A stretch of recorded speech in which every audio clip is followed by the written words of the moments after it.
V dnešním díle se zaměříme na ostré stíny a tvrdé světlo. Řekneme si pár informací k tomu, proč polední slunce může zničit záběry z obřadu a proč není možné se tomu v daný okamžik bránit. Proč myslíte, že si tvůrci svatebních videí a fotografií přejí dobré světlo?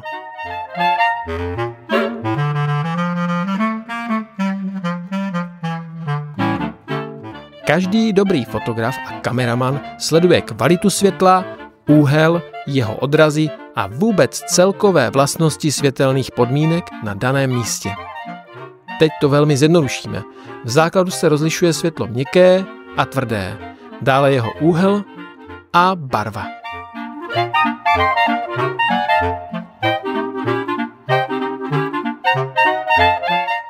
Tvrdé světlo nemusí být vždy špatné, ale pokud jde o obřad a konkrétně o červnové polední slunce při venkovním obřadu, tak to bývá obvykle velký problém.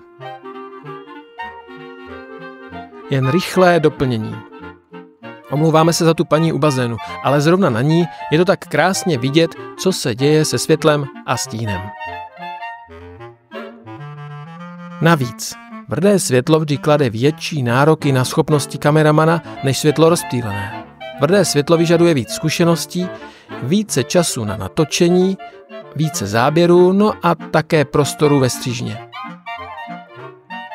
A proč zrovna polední ostré slunce je tak zásadní komplikací?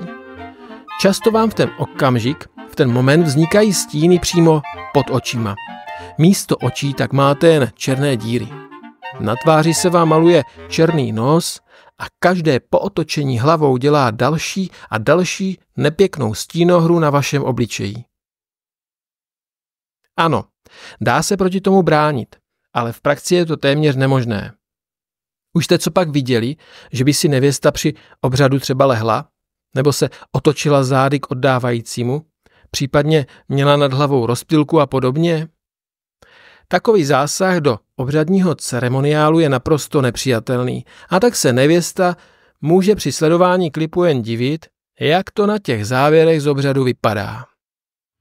Je pravdou, že technika značně pokročila, takže řada problémů se dá zmírnit. Každopádně pořád platí, že z černé bílou prostě neuděláte.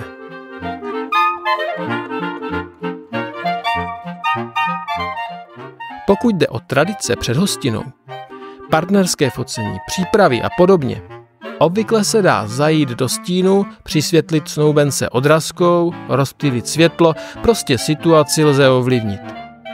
Ovlivnit takzvaně scénu. Při obřadu však toto možné není. Proto je dobré plánovat místo, čas a směrování svatebního obřadu tak, aby výsledek byl co nejlepší. Proto konzultujte konkrétní svatební obřad se svým kameramanem a fotografem. Určitě to stojí za to a na výsledku to bude znát.